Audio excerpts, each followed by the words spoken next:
Hi. Today our main topic is bootloader.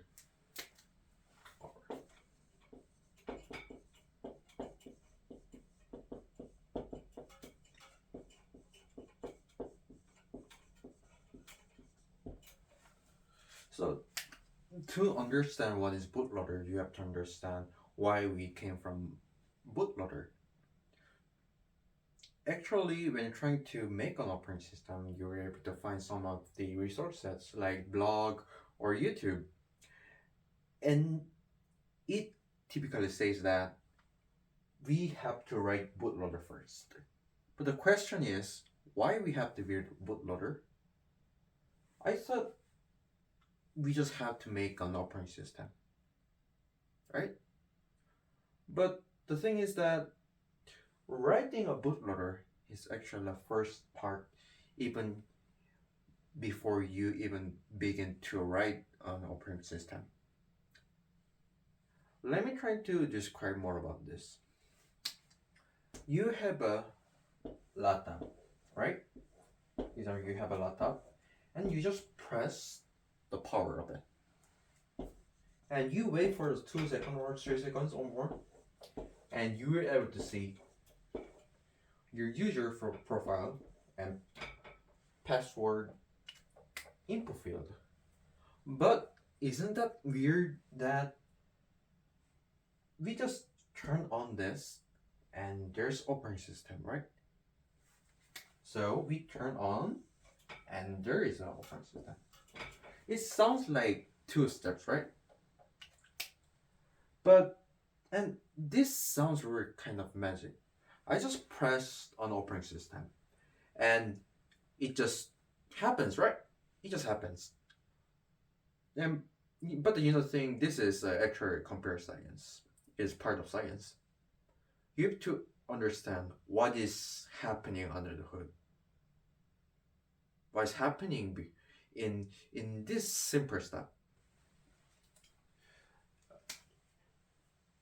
Actually, it begins with the BIOS. BIOS. What is the BIOS? BIOS stands for the basic input output system. What it does is it checks your CPU, RAM, ROM, or those kind of stuff. It checks your hardware part to make sure that computer works. Base computer works. There is essential hardware that we should check. So BIOS is the one who doing that. So what BIOS do is basically doing the post. Post it stands for power on self test. And after that, there is something called a bootloader.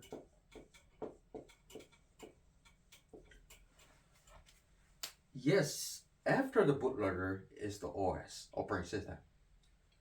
So bootloader is the first software is after the BIOS.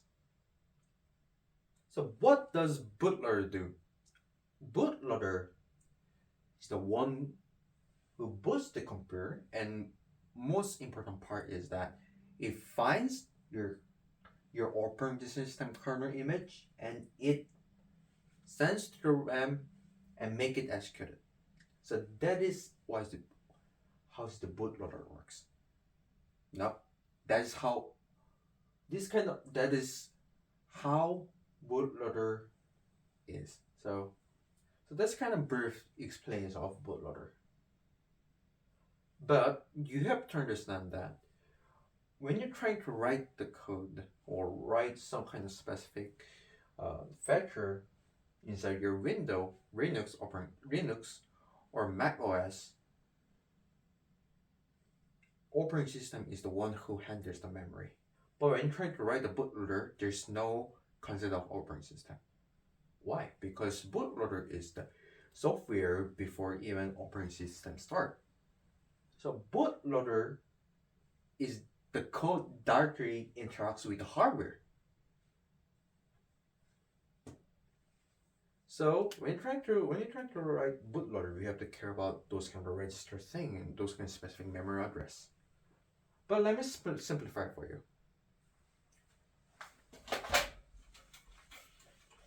Actually,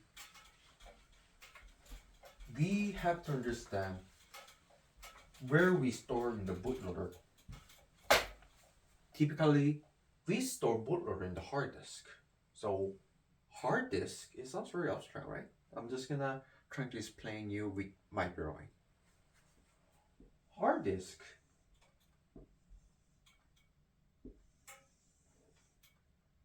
there's a plotter in the hard disk. So what this plotter looks like? Just like CD, and there's bunch of circuit inside CD.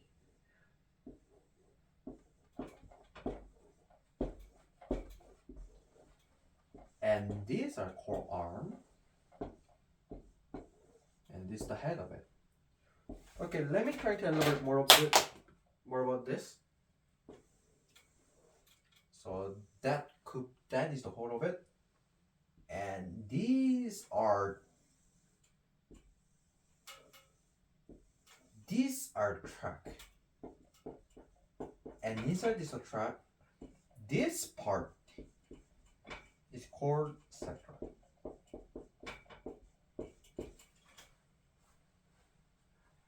Let me give an example of how this looks like. This pattern looks like. When in 1960s or 1950s or whatever, when we trying to play a music, nowadays we play with cell phone, right? But back again, when over time, we used to have record pan, a black round pan, and when you put the needle of it, and when you click the play of it, this round record pan rotates it, and music plays, right? And that is similar to it.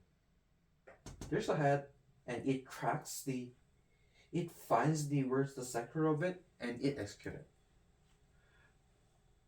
And also, but the careful thing you have to understand is, when you're trying to write bootloader, the maximum size is 500 terabyte. Yeah, but why? Why bootloader size limitation is 500 terabyte? Why? Because bootloaders store in the hard disk, first sector of the hard disk. We have to just memorize that. First sector of the hard disk, we store our bootloader. And this sector, the size of it is 500 terabyte. So that is why our limitation of code is 500 terabyte. I think 64 byte of 500 terabyte is, I think 64 is a validation, and other byte is the main function. I think this is also called MBR, master bootlet word. So you don't have to like memorize this stuff. What you just have to do is, bootloader is the code, just like the code that interacts directly with the hardware, and the size limitation is 500 terabyte. Why? Because we store a bootloader into the first sector of the hard disk, and this limitation of the size is the 500 terabyte. And also, the more careful you have to understand is, you will be print hello world on the bootloader, but even writing a single text to the screen requires kind of understanding of which memory address you have to use. Why? Because we're not relying on the operating system. We are trying to write a code that directly communicates with the hardware, and we should know about the part that this text has to be stored in the some kind of memory address. So 0xb8000 is the one of the memory address when you have to know about it. Why? Because this memory address is the beginning memory address of video printing. So this is why we have to just care about this kind of stuff. So actually, writing a bootloader is kind of requires understanding of assembly. You can use you can use C or Rust, those kind of thing.